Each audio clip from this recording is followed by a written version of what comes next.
sa to sa buhay na aking kapatid na si Ate Jonah, si Ate Glyza, si Ate Rosemary, Panginoon, sa lahat ng kanilang pasasalamat, Ama.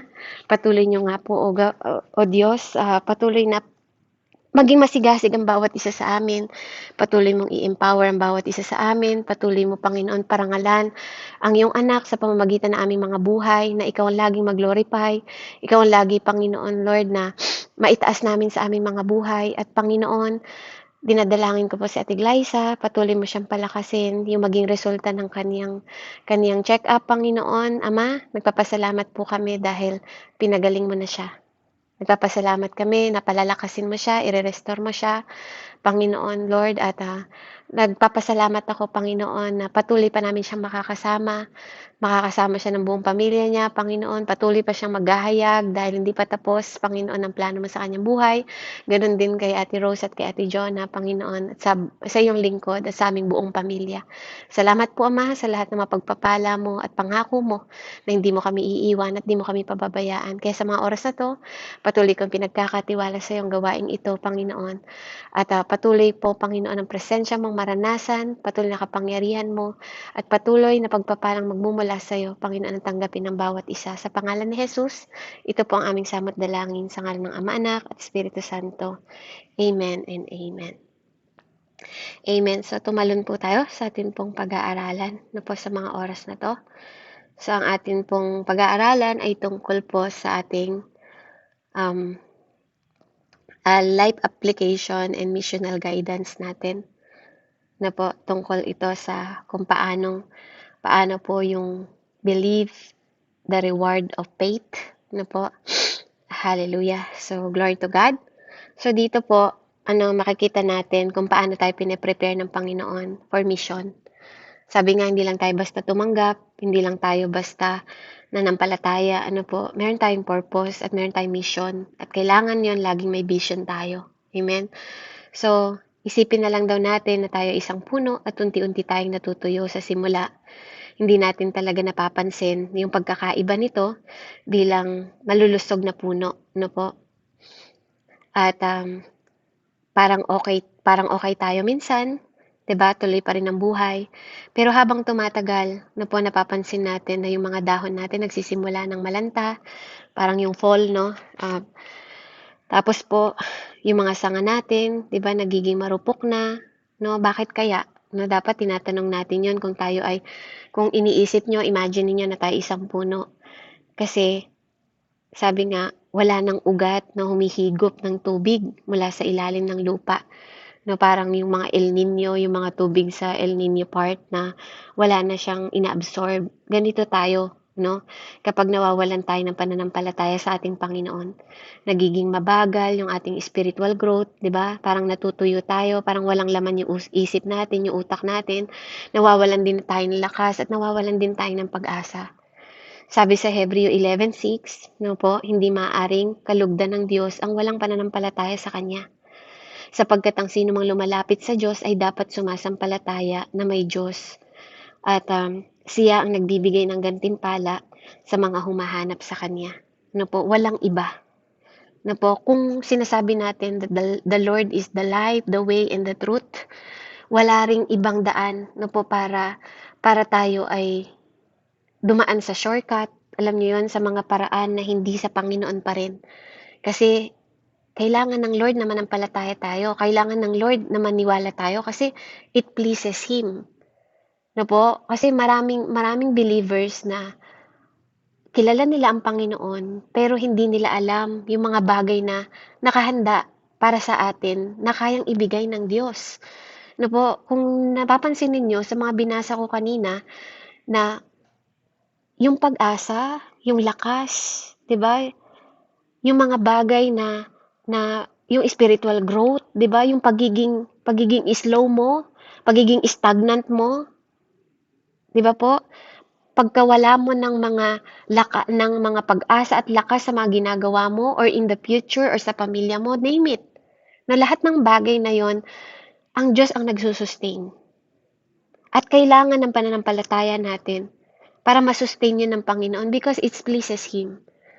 Kasi alam natin na may pangangailangan tayo sa bawat area ng buhay natin, pero kung hindi ang Diyos ang source natin sa lahat ng bagay na yon, mapa ito ay relasyon pa man sa kaibigan, kapatid, relasyon sa pamilya, relasyon sa ibang tao, tigit sa lahat, relasyon sa Diyos. Na po, lahat ito ay nangangailangan ng pananampalataya. Lahat ito ay nangangailangan na ng positive na faith, 'di ba? At paniniwala mo na everything will be okay, 'di ba? Pero kailangan nating hanapin siya, 'di ba? Kasi we have to begin in God. Kailangan natin magsimula lagi sa Diyos. Kasi bakit po? Sinabi dito na kinalulugdan ng Diyos ang taong nananampalataya sa Kanya. Naniniwala, hindi lang nananampalataya, pati naniniwala siya na nagbibigay ng gantimpala o reward. Ano? Pero purihin ang Panginoon kasi hindi lang tayo nananampalataya sa Diyos because of the reward. Kasi alam natin that everything will be follow. 'Di ba? Nais ng Diyos na paniwalaan natin na merong gantimpala ang mga taong nananampalataya. At yun yung mga pasasalamat natin kanina. 'Di ba na naniniwala tayo, 'di ba na ito yung mga blessing eh. Hindi lang siya basta reward. Na alam natin na once we seek the Lord, we do His righteousness, 'di ba all things shall be added unto you sa Matthew 6:33.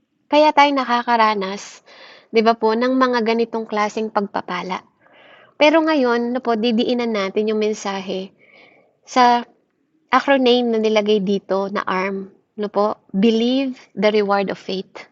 Kailangan mong maniwala, 'di ba po, na lahat ng ginagawa mo sa mundong ito, hindi po mawawala ng kabuluhan. Na po, so let's start with letter A. Sabi niya dito, accept Jesus' willingness to heal. Na po, willingness to heal. Sabi niya, sa Matthew 8:1-4, pagbaba ni Jesus mula sa bundok, sinundan niya ng napakaraming tao. Lumapit sa kanya ang isang taong may ketong, lumuhod sa harapan niya at sinabi.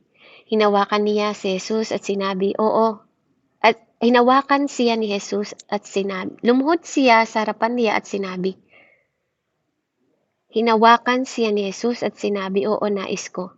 Maging malinis ka. Parang kulang po yung verse, no? Parang kulang. Amen.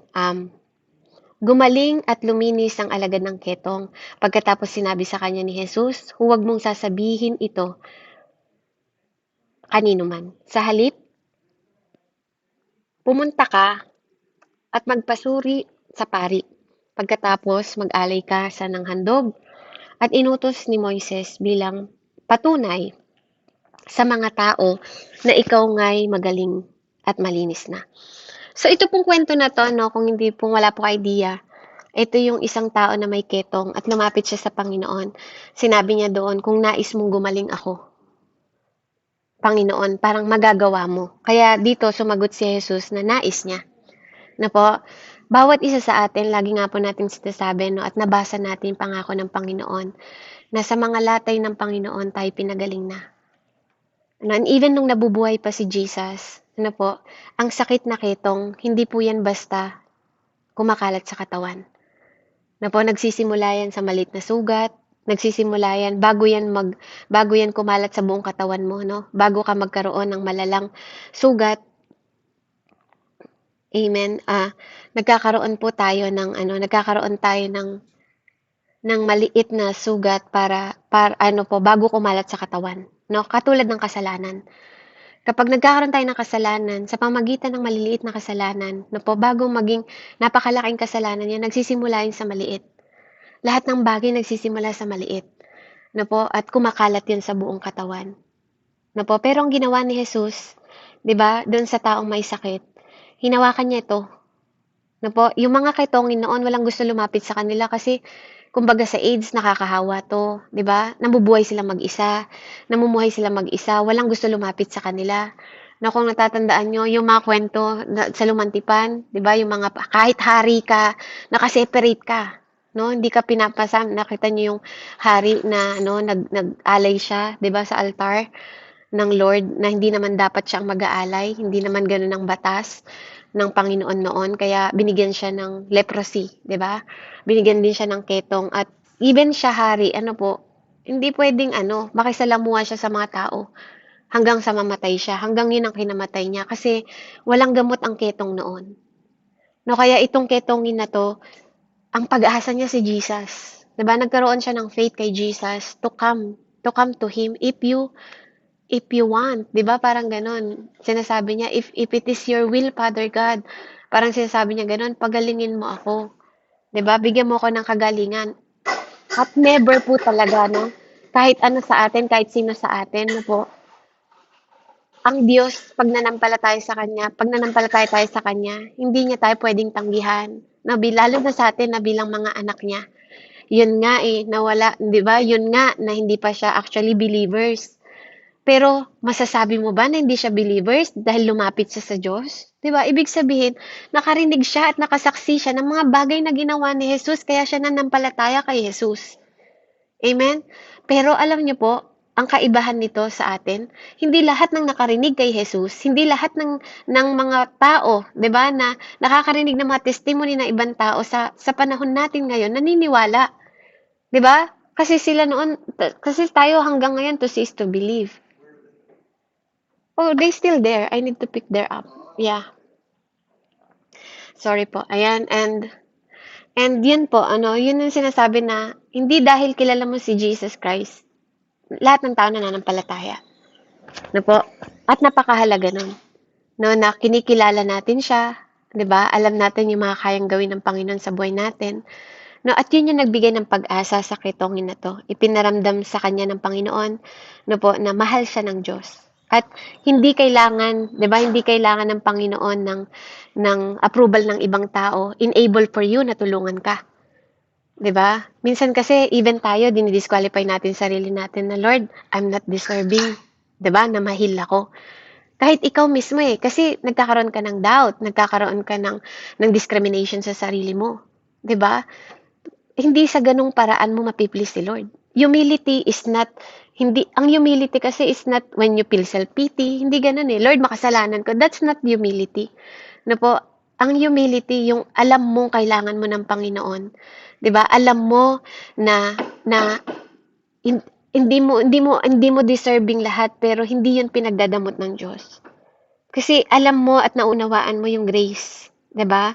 Kaya nga dito makikita natin, tayo po madumi din tayo katulad ng ketongin na 'yon.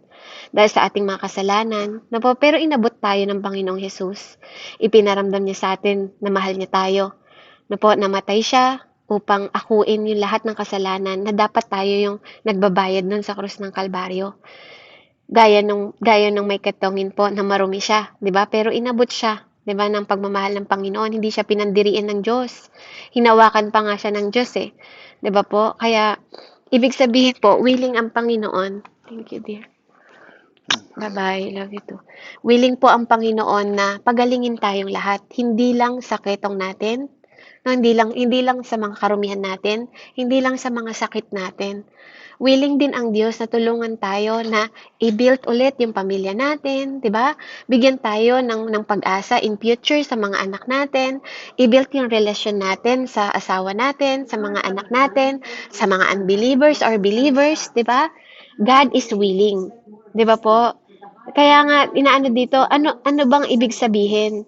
'Di ba? Ano bang ibig sabihin ng willing siya na linisin at pagalingin tayo sa kailangan natin, 'di ba? At kailangan natin itong tanggapin. Ito po, mayroong mga kasalanan o sugat na ikinahihiya o kinatatakutan mong ilapit sa Panginoong Hesus para pagalingin ka. Paano tayo nahihikayat, 'di ba, ng kanyang habag na humingi ng tulong sa kanya? God knows the depth of your pain. Alam ng Diyos lahat ng mga na dinadanas mong paghihirap, na po. Sabi nga niya dito, trust that He will meet you there with compassion and embrace you with healing grace.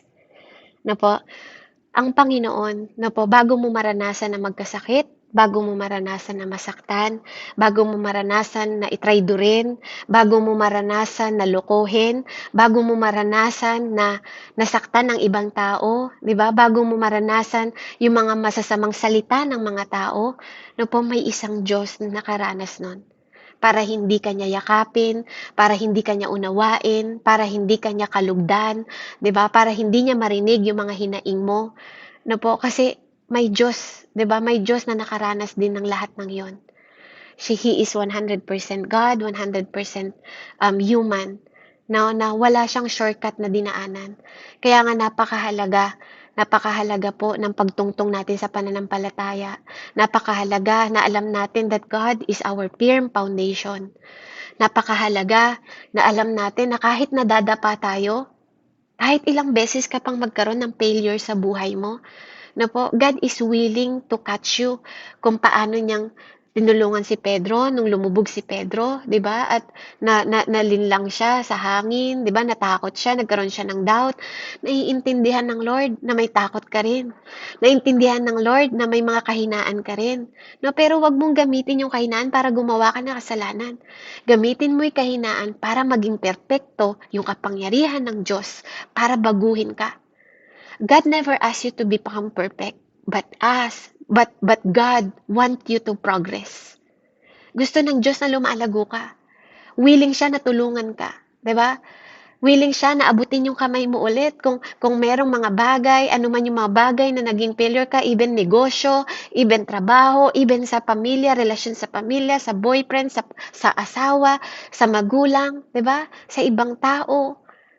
'Di ba po, willing siya na abutin ka at ituro sa'yo yung way, ituro sa'yo na, "Anak, you have to accept, 'di ba, the truth na may mga taong mananakit sa'yo, but God is faithful, 'di ba? God heals the broken heart." 'Di ba? Kahit pa gaano nadurog yung puso mo, God is willing, 'di ba, to build you again. 'Di ba? Pero kailangan mong malaman saan mo ba tinutungtong yung iyong faith. Saan mo ba nilalagay yung faith mo? Sa mga tao ba pag may problema ka? O mas nilalagay mo sa Diyos? Mahalaga kasi yun. Mahalaga na may firm ka at certain hope sa Diyos, hindi sa mga tao sa paligid mo. No, na alam mo na He is able. Alam mo na He is all-knowing God. Alam mo yung sovereignty niya. Alam mo yung kaya mong gawin. Hindi mo lang siya kilala pag may mga bagay na hinihingi ka. Kilala mo din dapat siya bilang Diyos mo. Hindi lang siya Savior. He is your Lord. 'Di ba? Kailangan mo rin magkaroon ng obedient, enable for you na maranasan mo. Kaya nga there's faith eh. 'Di ba na magpiplease sa kanya kasi kailangan alam mo 'yon. Alam mo yung way kung paano din ilapit yung sarili mo sa Diyos. Kaya nga sabi ni Lord, draw yourself to me. Kasi lagi siyang naghihintay. He is always willing.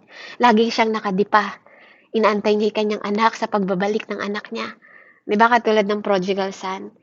Kaya i-accept mo rin, 'di ba? I-accept mo na anuman ang bagay na pinagdadaanan mo, God is able and He's willing to heal you. Amen? Kaya hindi lang sakit, marami pong mga kaparaanan. Amen? Second po, recognize the authority of God's Word. Sa Matthew 8:5-10 po, pagpasok sa Kapernaum ay lumapit sa kanya ang isang senturyon. Nakikiusap sa kanya at nagsasabi, "Panginoon, ang aking alipin ay nakaratay sa bahay, lumpo, at lubha siyang nahihirapan." Sinabi niya sa kanya, pupuntahan ko siya at pagagalingin. Ngunit sumagot ang senturyon at sinabi, "Panginoon, hindi ako karapat-dapat sa iyo na puntahan mo ang aking bahay. Ngunit sabihin mo lang ang salita at gagaling ang aking alipin, sapagkat ako ay isang taong nasa ilalim ng otoridad na may mga kawal na nasa ilalim ko. Sinasabi ko sa isa, humayo ka at siya'y humahayo. At sa iba naman, halika, at siya ay lumalapit. At sa aking alipin, gawin mo ito at ginagawa niya. Nang marinig ito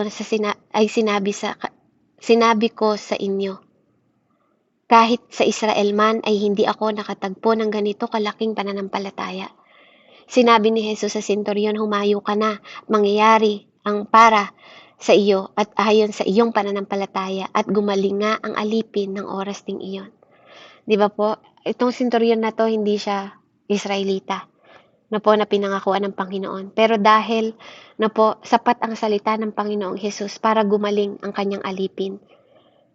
At yung pinakita niyang pananampalataya sa Diyos, yung tiwala na pinakita niya, even hindi siya Israel, di ba po, siya ay isang Romano, no po, na nagpakita ng pananampalataya sa Diyos.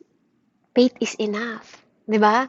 Faith is enough to heal you kasi yun yung hinihingi ng Lord. Kasi di ka naman magkakaroon ng pananampalataya kung di ka naniniwala eh. Hindi naman siya lalapit doon kay Lord, kay Jesus kung hindi siya naniwala muna at nanampalataya siya na may kayang gawin yung Diyos na yon. Ganun ka rin. Ganun ka rin. Dapat na po alam mo na hindi niya tiningnan yung Diyos na yon na hindi ano na hindi isang ordinaryong tao. 'Di ba? Na alam niya na mangha siya sa Panginoon Jesus sa pananampalataya. Even si God, si God po, si Jesus, namangha sa tao na yon. Even kasama niya yung mga disciple niya. Sabi niya, wala siyang nakitang ganong klaseng pananampalataya. 'Di ba? Minsan, ganon tayo. Mananampalataya tayo, pero tayo pa'y walang tiwala sa Diyos. Kasi sometimes, alam niyo po, yung paulit-ulit nating pagdarasal, dun sa same thing na pinagdadasal natin, na po, na nagdasal ka na kanina, mamaya ulit uulitin mo, mamaya ulit uulitin mo. Alam niyo po, tanda yun na wala kang pananampalataya eh. Na po, sometimes, don't get me wrong. Kasi dapat pag nagdadasal tayo, meron tayong kapanatagan. Meron tayong kapayapaan na sinabmit ko na to sa Lord. I know. 'Di ba? Nagagawin niya yon. 'Di ba? Minsan po tayo, pinag-pray mo na nga. Tapos, hingi ka pa ulit ng prayer sa iba. Hingi ka sa, ano mo yan, sarili mong pananampalataya, may doubt ka. 'Di ba? Totoong hindi tayo mapagkakatiwalaan. Ang tao, sabi nga, huwag ka magtiwala sa tao. Ang tao, sinungaling. Pero yung pinanalanginan mo, mapagkakatiwalaan eh. 'Di ba? Yung pinagsubmitan mo ng panalangin mo, mapagkakatiwalaan eh. 'Di ba po? Ibig sabihin, nandun ka pa rin sa laman na hindi ka nagtitiwala na kaya niyang gawin to. Na po, kaya mabuti po na maintindihan natin. Napaka-importante na maintindihan natin yung kilala mo yung sarili mo sa harap ng Diyos at kilala mo yung pinapanalanginan mo. Napakahalaga nun. Napakahalaga ng relasyon na yun. Na po, kaya itong centurion po na to, hindi siya nag-alinlangan kahit na hindi siya Israelita. Kahit hindi nangako sa kanyang Panginoon na, 'di ba, hindi siya part ng pangako at covenant ng Lord, hindi siya nag-hesitate na lumapit. Yun pa lang, faith na yun eh. 'Di ba? Kapag may problema ka, yung hindi ka sa tao agad lumalapit, sa Diyos ka kaagad lumalapit, that's faith. Hindi yung naghahanap ka pa ng atensyon ng ibang tao para lang magkaroon ng simpatya, 'di ba?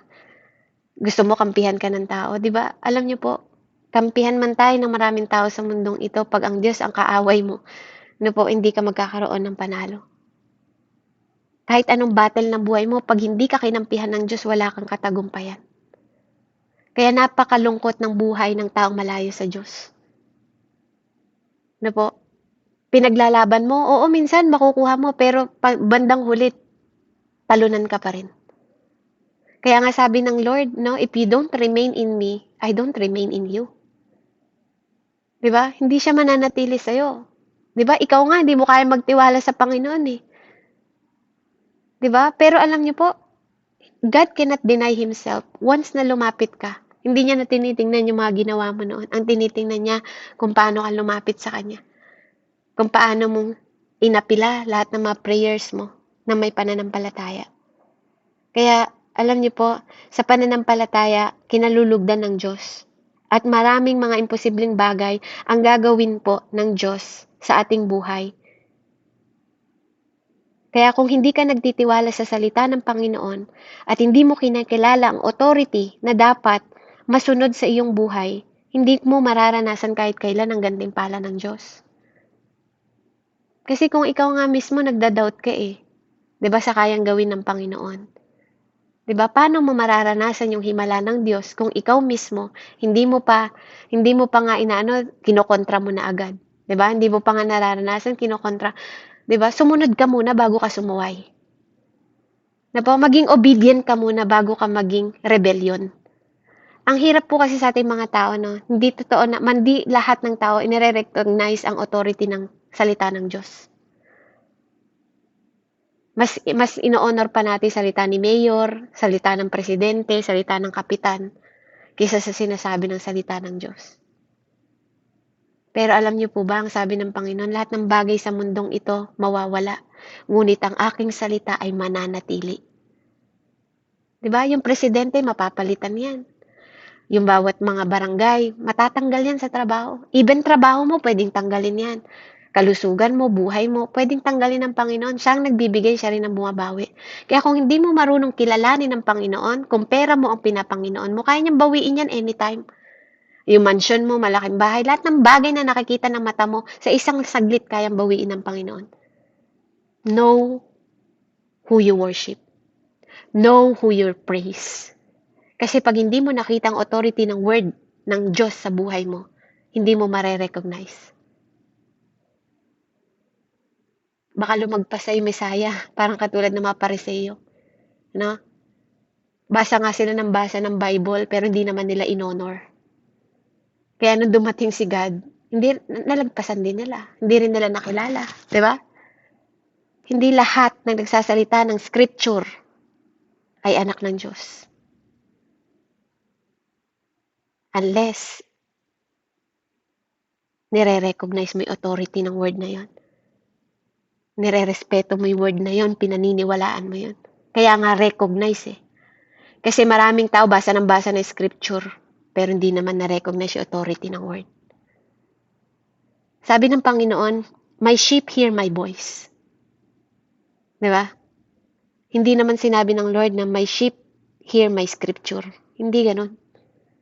Sorry po pero para sa akin, mas mahalaga na narinig mo yung salita ng Diyos at inunawa mo at binigyan mo ng authority sa buhay mo.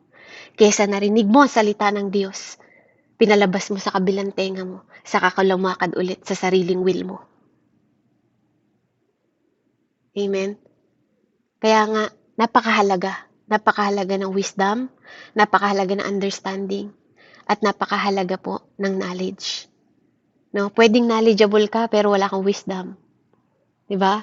Pwedeng may wisdom ka pero wala kang knowledge. 'Di ba po? Pwedeng may knowledge ka pero wala kang understanding. Sabi ni God sa salita niya, my people perish because of lack of knowledge. Na po? Lack of knowledge. Kakulangan ng kaalaman. Yes, narinig mo, pero ang tanong, naintindihan mo ba? Ni-recognize mo ba? Inunawa mo ba? Kung kulang ka ng wisdom, sabi ni Lord, hingin mo sa akin. Kasi ang wisdom ko galing lang sa Panginoon. Hindi mo yan makukuha, hindi mo yan mapupulot, hindi mo yan mapag-aaralan. Wisdom is from the Lord. Binibigay po yun ng Diyos. Gift po yun. Amen? Kaya may mga bagay na imposible sa sitwasyon mo, name it.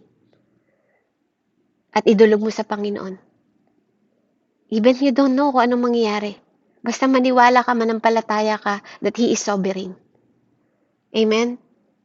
God uses ordinary people to do extraordinary things when we live by faith. Kaya ka nandito ngayon. Kaya ako nandito ngayon. Di ba po? Mga ordinaryong tao tayo, pero ginagamit tayo ng Panginoon to do extraordinary things for His glory. Mahalaga po yun, na alam mo na lahat ng bagay na ginagawa mo is only for His glory. Last po, move your burden to Jesus. Matthew 8:14-17, ang Biblia, nang pumasok si Jesus sa bahay ni Pedro, nakita niya ang biyan ng babae nito, nakaratay dahil sa lagnat. Hinawakan niya ang kamay, diba po, ng babae at nawala ang lagnat. Bumangon siya at naglingkod kay Jesus. Nang gabing iyon ay dinala sa kanya ang maraming inaalilan ng demonyo. Pinalayas niya ang mga espiritu sa pamamagitan ng salita, pinagaling na lahat ng mga sakit. Ito upang matupad ang sinabi sa pamamagitan ng propeta Elias. Kinuha niya ang ating mga sakit at pinasan niya ang ating mga karamdaman. Kinuha ng Panginoon ang ating mga sakit at pinasan ang ating karamdaman.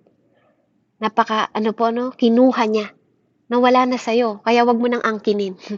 Yung mga sakit, totoo yun. Alam niyo po, napakahalaga ng declaration. Wag natin angkinin yung mga sakit. Matuto po tayong bigyan ng kapangyarihan yung sarili natin kasi sabi ni Lord, binigyan ko kayo ng kapangyarihan para tapakan, 'di ba, ang ahas, binigyan ko ng authority, serpiente, 'di ba, mga masasamang espiritu, mga sakit. No, kaya wag mo sasabihin, may diabetes kasi ako. Alam mo 'yon, inaangkin mo kasi. Alam niyo yun? Ano po, ang tawag dito, palitan natin yung ano natin, yung mga word natin. Huwag natin angkinin yung mga sakit kasi hindi galing sa Diyos yan. Na po? Totoong pinahintulutan at niloob ng Panginoon, pero wag mong angkinin. Angkinin mo din yung kapangyarihan na binibigay ng Panginoon sa'yo, na ikaw ay templo at katawan ng Holy Spirit. Wag mong tanggapin yung mga sakit na yan. Pinagaling na ako, i-declare mo. 'Di ba? Magaling na ako, papalitan ng Lord yung bagong puso ko, papalitan ng Lord yung bagong kidney ko. 'Di ba ganun? Wag mong angkinin yung sakit. Mahalaga din po yung declaration na positive mind na po na dinedeclare natin because we have the power already. Kasi kinuha na ng Diyos eh. Kinuha niya. Ibig sabihin, hindi na yan sa'yo. Pero kung inaangkin mo yan, di ba, talagang magsisirculate yung manifestation ng sakit sa buhay mo at mga masasamang bagay na gawa ng kaaway. Pero binigyan tayo ng kapangyarihan ng Diyos na talunin sila. So we have to declare, 'di ba, na ang lahat ng 'yan, ang Diyos po pinagaling na tayo. Na po kasi hindi naman tayo nag-iisa eh. Yung mga pagkakataon po na sobrang bigat yung mga dinadala natin sa buhay, pero hindi natin kailangang mag-isa. Laging handa ang Diyos na tulungan tayo at buhatin ang problema natin. Ito yung pangako niya. Hindi ka lang niya tutulungan, ginawa ka pa niyang tahanan. Kung naintindihan lang po natin kung gaano kahalaga. Yun ang pinagkakatiwalaan ka ng tao na patirahin sa bahay niya. 'Di ba na hindi mo pa bahay? 'Di ba you are overwhelmed? What more? 'Di ba? Na ikaw ang ginagawang bahay ng Diyos. 'Di ba? Na ikaw yung pinagkatiwalaan ng Panginoon maging tahanan niya. Pag sinabi ng Holy Spirit nasa loob ng katawan mo, ibig sabihin lahat ng hahawakan mo. 'Di ba? Mapagpapala kasi Diyos yung nasa loob ng katawan mo. He is the third person of God. Amen? Sinasabi ng mga ibang pangangaral, wala na daw deliverance. Hanggat may kasalanan, hanggat may sakit, may deliverance. Amen? Hanggat ang demonyo nabubuhay sa mundong ito, may deliverance. Diba? It's about how you understand the word, on how you deliver. You need to deliver your sin. You need to deliver your sickness, diba? Sa paanan ng Panginoon. Dahil kanya yon, hindi yan sa'yo. Unless tinatanggap mo na akin to, ay masakit yung ano ko, masakit yung likod ko, 'di ba? Inaangkin mo yung sakit na likod na hindi, awakan mo. In the name of Jesus. 'Di ba? Ipag-pray mo yung sarili mo. Maniwala ka, manampalataya ka, kahit hindi mo nakikita, kahit mga imposibleng bagay, because that's the promises of the Lord. There is no impossible in God.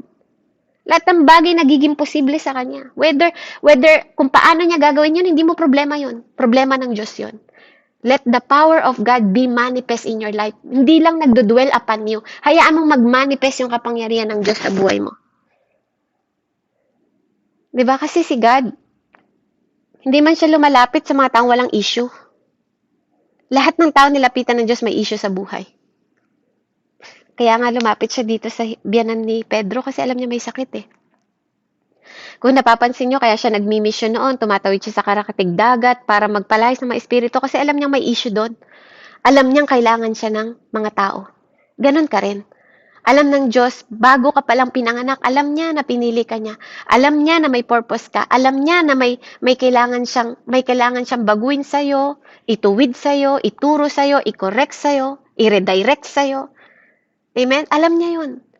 Alam niya din na may kahinaan ka. At hindi nagagalit ang Lord na may kahinaan ka. Pero kung magkakaroon ka ng wickedness or tinatawag na kasamaan, yun ang big issue doon. Diba? Weakness is not a sin. But wickedness is.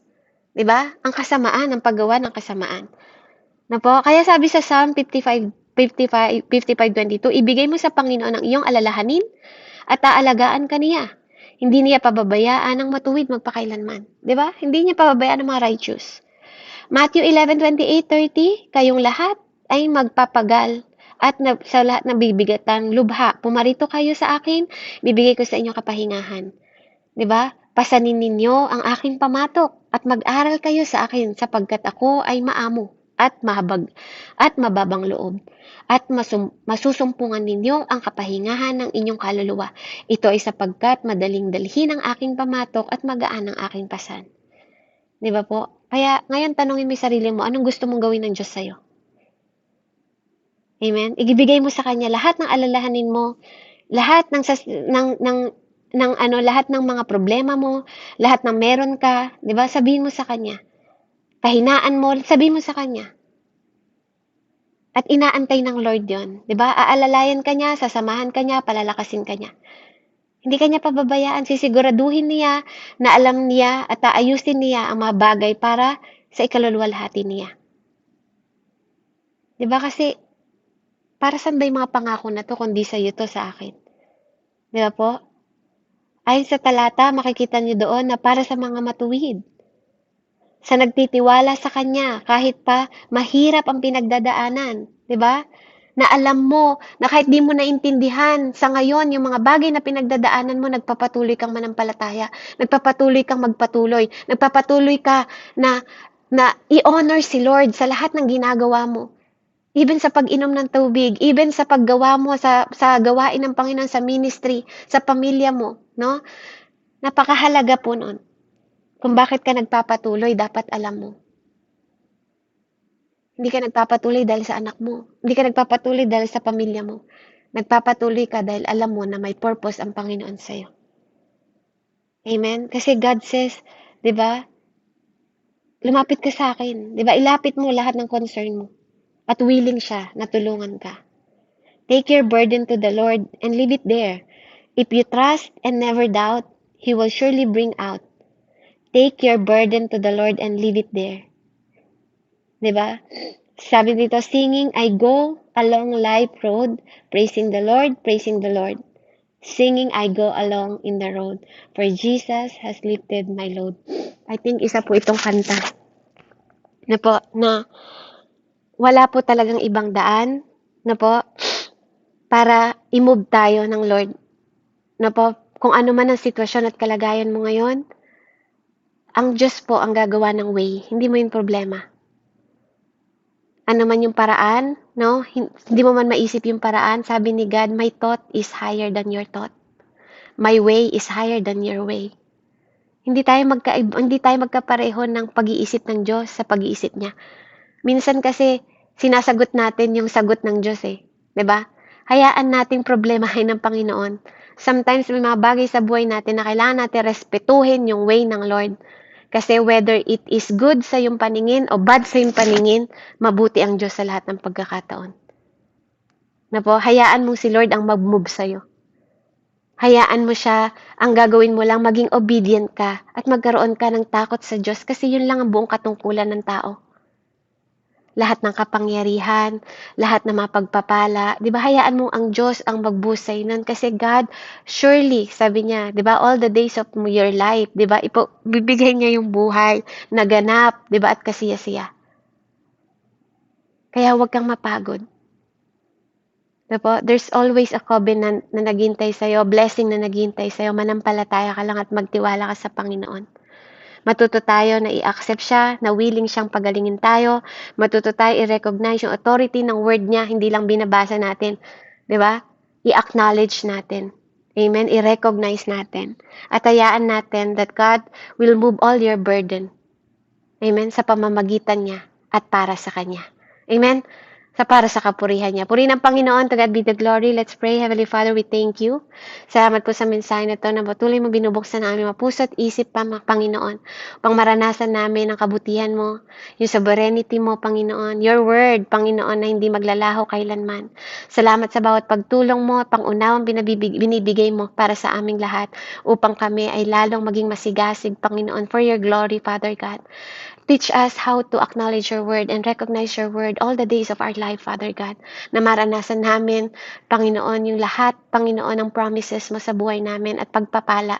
Na alam namin, Lord, na kapag ginawa namin to, there's always reward, Panginoon, ng pananampalataya at hindi po yun mawawalan ng kabuluhan. Kaya pagpalain niyo po ang bawat isa na aking mga kapatid sa loob ng gawaing ito mula sa buhay ni Ate Jonaline, ni Ate Rosemary, ni Ate Glyza at ni Ate Lisa. Sa pangalan ni Jesus, patuloy niyo po silang i-restore, Panginoon. Patuloy niyo silang i-revive. Patuloy niyo sila, Panginoon, pagyamanin, pagpalain, Panginoon, sa lahat ng aspeto mula sa pinakamaliit hanggang sa pinakamalaking parte ng kanilang buhay, Ama. Lord, Ang lahat ng 'to, Panginoon, ay tinataas namin sa'yo. Sa'yo po ang lahat ng papuri, pasasalamat, pagsamba sa pangalan ni Jesus naming Diyos na buhay. Amen and amen. God bless po. Bye-bye. Amen. Babay na. Praise the Lord. Sabay ganun.